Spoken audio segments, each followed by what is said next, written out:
अस्सलाम वालेकुम। आज मेरे पास क्लास है 5 और जिसका عنوان है एहतराम।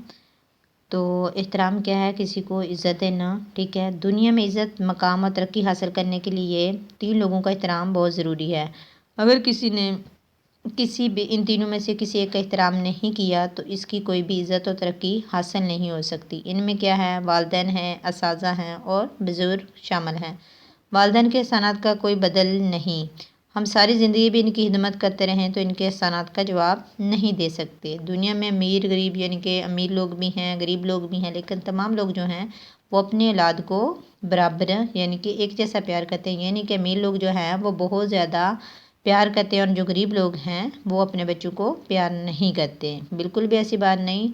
आप लोग ज़रा सा बीमार हो जाते हैं तो आपके वालिदैन क्या करते हैं? वो परेशान हो जाते हैं, आपको फ़ौरी तौर पे डॉक्टर के पास लेके जाते हैं। इसके अलावा हर वालिदैन जो है वो अपने बच्चे की सेहत, तालीम, तंदुरुस्ती और ज़रूरतों के लिए खुद क्या करता है? दिन रात मेहनत करता है। यानी कि वो बच्चों के लिए इतनी तरह तरह की तकलीफ़ें उठाते हैं। इसलिए वालिदैन पर बच्चों पर क्या लाज़िम है कि वो अपने वालिदैन की खिदमत करें।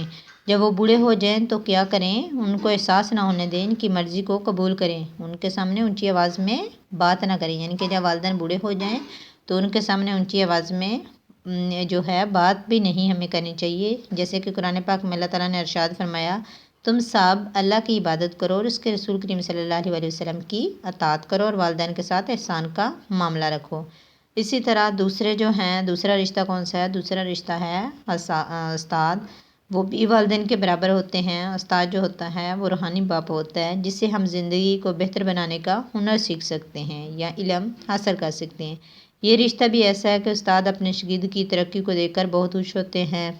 पेरेंट्स भी, अपने वालिदैन जो हैं वो भी अपने बच्चों की तरक्की को देखकर बहुत खुश होते हैं और उस्ताद भी। बाकी कोई रिश्ता ऐसा नहीं कि जो कि तरक्की को देख के खुश हो, बल्कि वो चाहता है कि मैं खुद भी जो है तरक्की करूं। लेकिन उस्ताद और जो हैं वालिदैन वो दोनों चाहते हैं कि उनके जो बच्चे हैं वो खूब तरक्की करें। और तीसरा रिश्ता हमारे उसके बाद है तीसरा रिश्ता जो है वो है बुज़ुर्गों का। तो बुज़ुर्गों के एहतराम के बारे में यानी कि जहाँ भी हमें बुज़ुर्ग मिले उनको सलाम करें। ठीक है, उसके बाद हम कहीं भी इनको बुज़ुर्गों के एहतराम, अगर कोई बूढ़ा शख्स कहीं खड़ा है तो इनको हम सलाम करें और इनसे पूछें कि हम आपकी क्या खिदमत कर सकते हैं। अगर कहीं कोई बूढ़ा शख्स किसी लाइन में लगा है या किसी बस में सवार है तो हमें क्या करना चाहिए? उनको जगह देनी चाहिए। अगर कोई इनके पास कोई बोझ है या वज़न है तो हमें क्या करना चाहिए? उस वज़न को उठा लेना चाहिए। ये बुज़ुर्ग जो हैं हमें दुआ देते हैं और इनकी दुआ जो है अर्श तक जाती है। तो प्यारे बच्चों, अगर आप चाहते हैं कि ज़िंदगी में कामयाब हों तो ज़िंदगी जो है वो इंसान को सिर्फ़ एक बार मिलती है, तो इन तीनों के बगैर जो है हम कभी भी कामयाब नहीं हो सकते। इसलिए इसको जितना अच्छा बनाकर हम ज़िंदगी गुजारेंगे, इसकी ज़िंदगी इतनी ही अच्छी होगी। यानी कि अगर हम इन तीनों का एहतराम करेंगे तो हमारी ज़िंदगी बेहतर होगी। वो 3 लोग कौन हैं? वालिदैन हैं, असातिज़ा हैं और कौन से हैं? बुज़ुर्ग हैं। ज़िंदगी को अच्छा और खूबसूरत इत्मीनान के काबिल बनाने के सिर्फ़ ये 3 रास्ते हैं।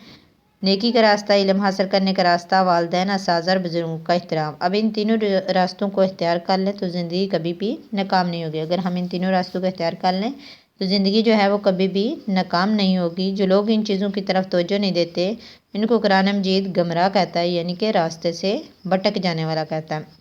अब आप लोगों ने क्या करना है?